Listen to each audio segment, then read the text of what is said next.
दोस्तों, बॉलीवुड एक ऐसा अजगर सांप है जो कि नए और बाहरी कलाकारों को एक एक करके निगलता जा रहा है। दिव्या भारती, परवीन बॉबी, जिया खान के बाद सुशांत सिंह राजपूत जैसे होनहार कलाकार को भी बॉलीवुड निगल गया और जिनको निगल नहीं पाया उन्हें ऐसी जगह पहुंचा दिया जहां से वो कभी फिल्मों में कभी वापसी ही नहीं कर सके।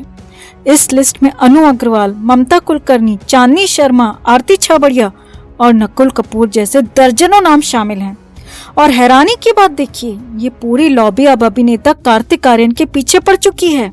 जी हाँ, कार्तिक आर्यन को बॉलीवुड से बाहर धकेलने के लिए बेहद घिनौनी साजिश रची जा रही है और इसका खुलासा इस बार खुद कार्तिक आर्यन ने सामने आकर किया है। करण जौहर के साथ दोस्ताना 2 को लेकर जो कुछ भी हुआ उस पर कार्तिक आर्यन चुप रहे, मगर इस बार कार्तिक बोल पड़े हैं। जब करियर खत्म करने वाली लॉबी ने कार्तिक को फिल्म शहजादा से बाहर निकालने की कोशिश की तो कार्तिक आर्यन ने ऐसा कदम उठा लिया जिसके बाद तो गैंगबाजों के पसीने छूट गए।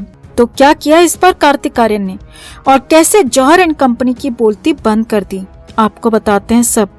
आप भी कार्तिक आर्यन के इस कदम पर अपनी राय कमेंट में जरूर रखें। वीडियो को लाइक और शेयर कर अपना प्यार और सपोर्ट दिखाएं और चैनल के साथ जुड़कर चैनल को सब्सक्राइब कर हमारी ताकत बढ़ाएं। तो कार्तिक आर्यन मुंबई से नहीं है बल्कि मध्य प्रदेश के ग्वालियर से मुंबई आए हैं और देखते ही देखते सिने पर्दे पर अपनी धमक जमा बैठे हैं। धमाका फिल्म के बाद तो क्रिटिक्स भी कार्तिक आर्यन की जमकर सराहना कर रहे हैं। दोस्ताना 2 से निकाले जाने के बाद कार्तिक आर्यन चुप्पी साध गए थे क्योंकि शायद वो विवाद को ज्यादा बढ़ाना नहीं चाहते थे, मगर एक बार फिर से कार्तिक के साथ वही साजिश रची गई तो इस बार कार्तिक चुप नहीं बैठे, जिसके बाद एक बार फिर से कार्तिक पर अनप्रोफेशनल होने के आरोप तक लगा दिए गए। मगर इस बार कार्तिक आर्यन ने अनप्रोफेशनल कहने वालों को अच्छा खासा सबक भी सिखा दिया। दरअसल इस बार मूवी माफिया ने मिलकर मनीष शाह को ठेका दिया कि वो कार्तिक आर्यन को मीडिया में बदनाम करें, फैंस के बीच बदनाम करें और उन्हें बार बार गैर पेशेवर और अनप्रोफेशनल कहें। यहाँ आपको बता दें कि मनीष शाह वो शख्स हैं जो दक्षिणी भारतीय फिल्मों को हिंदी में डब करने वाले निर्माता और कारोबारी के रूप में जाने जाते हैं। हाल ही में मनीष शाह ने अल्लू अर्जुन की पुष्पा को हिंदी में डब कर करोड़ों का बिजनेस किया है और अब खबर है कि उसी मनीष शाह ने करण जौहर से मीटिंग करने के बाद अल्लू अर्जुन की एक और फिल्म को हिंदी में डब कर सिनेमा घरों में रिलीज करने की प्लानिंग कर ली है और वो फिल्म है अला वैकुंठपुर मुलु, जो कि साउथ में सुपरहिट रही। और करण जौहर के साथ मनीष शाह की प्लानिंग है कि उसे जल्द से जल्द हिंदी में डब कर दिया जाए और पुष्पा की कामयाबी को एक बार फिर से भुनाया जाए। अब इस प्लानिंग के पीछे का असली मकसद आपको दिखाते हैं। दरअसल कार्तिक आर्यन रोहित धवन के डायरेक्शन में बन रही फिल्म शहजादा में लीड रोल में हैं। कार्तिक के साथ इस फिल्म में कृति सेनन भी हैं। फिल्म में कार्तिक का मेहनताना 31 करोड़, जो कि बॉलीवुड के 5 टॉप एक्टर्स की श्रेणी में कार्तिक को खड़ा करने के लिए काफी है। यानी शहजादा के बाद कार्तिक बॉलीवुड के टॉप 5 कलाकारों की गिनती में शुमार हो जाएंगे।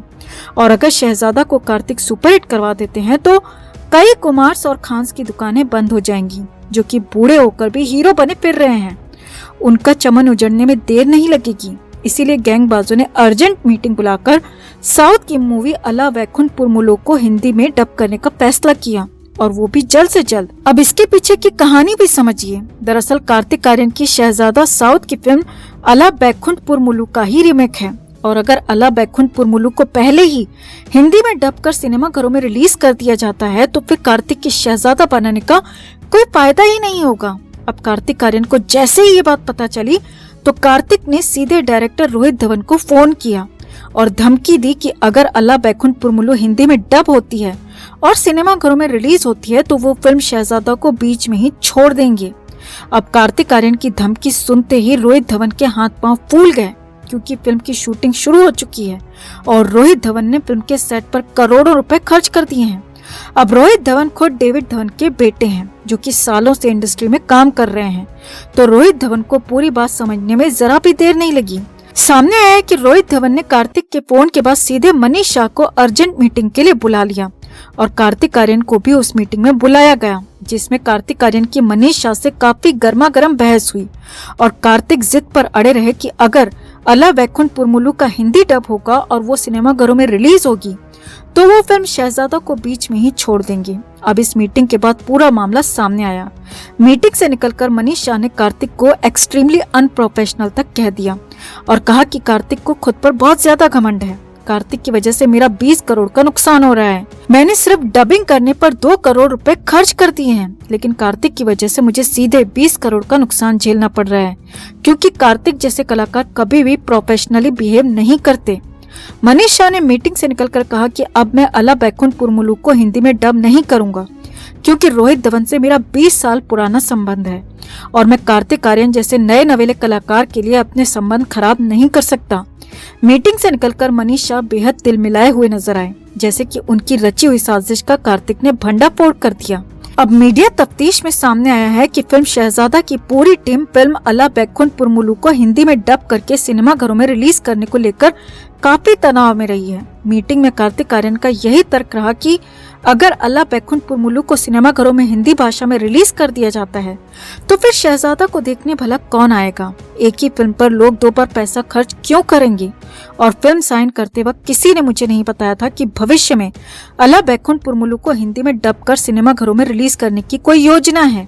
अब कार्तिक आर्यन का तर्क बिल्कुल सही था और वाकई में कॉन्ट्रैक्ट पेपर्स में कहीं भी इस बात का जिक्र नहीं था कि मूल फिल्म को हिंदी में रिलीज किया जाएगा।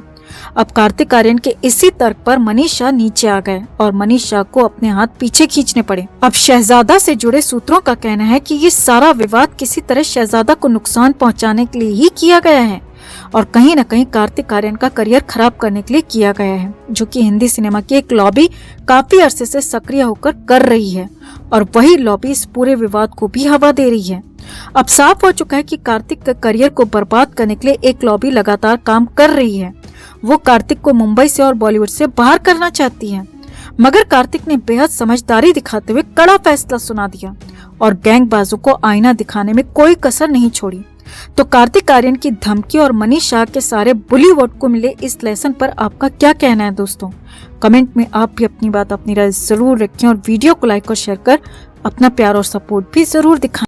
रणवीर सिंह के 83 के फ्लॉप हो जाने पर उन्हें बड़ा झटका लगा है।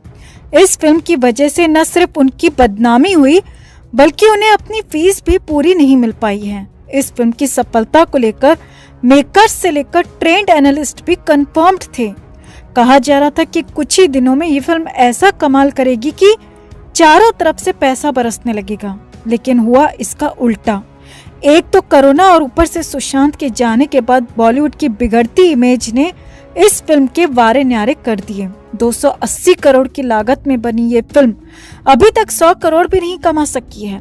फिल्म की ऐसी हालत देखकर अब एक बड़ा कदम उठाने की तैयारी हो रही है। रिलायंस एंटरटेनमेंट के अनिल अंबानी ने इस फिल्म पर पानी की तरह पैसा बहाया है। वो चाहते हैं कि जल्द से जल्द ये फिल्म लागत निकाल कर दे, इसीलिए अब इस फिल्म को OTT प्लेटफॉर्म पर बेचे जाने की बात चल रही है। अगले 1 से 2 हफ्ते के भीतर ही ये फिल्म नेटफ्लिक्स, अमेजॉन प्राइम या हॉटस्टार पर बेची जा सकती है। 83 अपनी रिलीज से 18 महीने पहले ही बनकर तैयार हो गई थी, लेकिन कोरोना की वजह से इसे रिलीज नहीं किया गया। फिल्म 24 दिसंबर को रिलीज हुई तो फिर से कोरोना के केस बढ़े और इससे भारी नुकसान हो गया। हैरानी की बात तो यह है कि 83 के टिकट शाहरुख खान की महाफ्लॉप फिल्म जीरो से भी कम बिके हैं। इस बात से आप अंदाजा लगा सकते हैं दोस्तों कि इस फिल्म को लोग बिल्कुल भी देखने नहीं जा रहे। फिल्म का इतना बुरा हाल होगा ऐसा किसी ने नहीं सोचा था।